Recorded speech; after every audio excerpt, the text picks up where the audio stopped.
Kerala Blasters are a bit of a curious case when it comes to being an Indian football club that have a lot of support, and believe you me when I say they have a lot of support, but very little to show for it in terms of titles. In fact, they have pretty much no titles to show for it, which in a way does make the kind of euphoria and fan base that surrounds them even more admirable. But you would think that a club that has that much support would be able to break the jinx of being a team that unfortunately has a tag of being nearly men for pretty much the entirety of their existence at this point.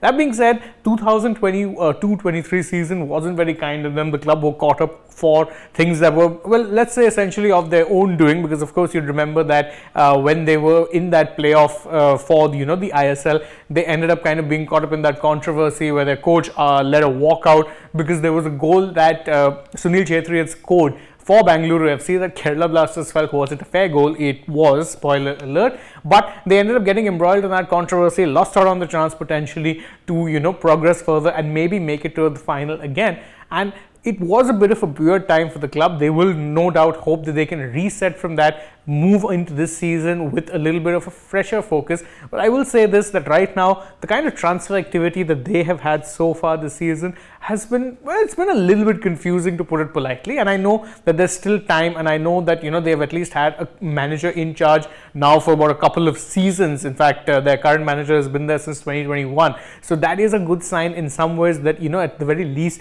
they do have let's say some continuity, because that's been one thing that's sorely been lacking. But if you're looking at, in fact, the kind of players they brought in and some that they've brought out, it's a very confusing picture. And in case you don't believe me, let's just go over it ourselves very quickly. This is a list of all the players that have left the club for this particular season. Now, if you go over it, there's Ayush Adhikari. Now, he was more of a squad player than someone who would regularly be starting. But if you're looking at even go below that, Sahal Abdul Samad, someone who was Kerala Blasters in many ways through and through, has left the side. He's joined Mohan Bagan.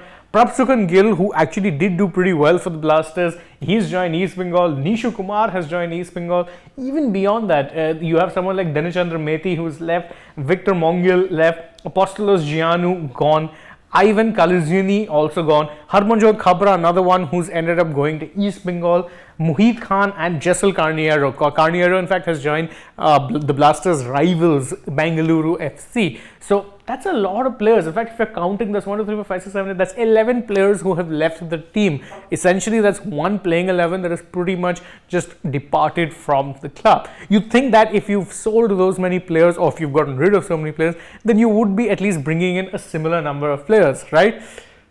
Not so much, because if you look at the players who have actually joined, there's only really been 4 signings, and even some of them, not all of them make a lot of sense. Yes, they signed Pritam Kotal from Mohan Bagan. That was a clever move, and basically also, if I'm not wrong, kind of precipitated by a swap move that involved Sahal Abdul Samad. So Pritam Kotal is someone whose experience has been part of the ISL and Indian football for a while.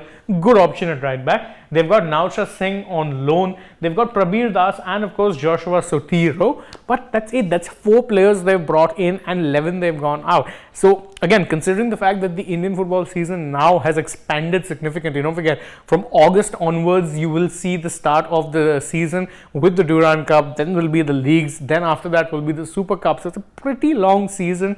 They just don't seem to be having much in the way of squad depth, and it is very, very, very confusing, because again, truth be told, football clubs are best built by, say, long-term planning and ensuring that you have continuity, whilst also ensuring that you refresh the squad just enough. This does seem like Kerala Blasters have veered on the other end of the extreme, wherein they've let go of one too many players and not brought in the necessary players to actually replace them. And again, we know it's still kind of early days, or not necessarily early days, but there's still about a month left in the transfer window. They can still bring in a few more players, but it just doesn't have a very good look or settled look so far. Mind you, a lot of big teams have already confirmed their major signings and will maybe add 1 or 2 or 3 players here or there. Nothing beyond that. They might bring in maybe a few players if the opportunity arises, but most of the bigger teams, especially those who you think would be competing for top honors, like so for Mohan Bagan, East Bengal, Bengaluru FC, all of these sides, even Odisha FC for that matter, a lot of them have already done their major business and are now already planning for the season ahead. Kerala Blasters don't seem to have done that just yet, but of course maybe they'll surprise us, and maybe having a smaller squad will actually be to their benefit, because again they have kind of struggled to replicate or give their loyal fan base the kind of glory that many would feel they deserve. Don't forget, Kerala Blasters in many ways, and I'm going to make an IPL comparison here, they're very much like the Royal Challengers Bangalore or RCB.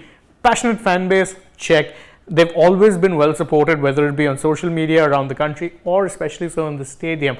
But where their problem lies is too much chopping and changing, lack of consistency, and they too, by the way, have reached 3 ISL finals and not won the trophy even once. Could this be the year that changes? I doubt it, but you guys can let me know in the comments if you think I'm wrong or if you think I'm right. Let me know either way, and don't forget to like this video, share it with your friends, subscribe to the channel, tap that bell icon, leave us a comment, follow us on Instagram, Twitter and Facebook. Don't forget to download the SportsTak app if you haven't already, and if you're on the channel, go ahead and check out some other videos that we've done. But for now, from my side, it's goodbye.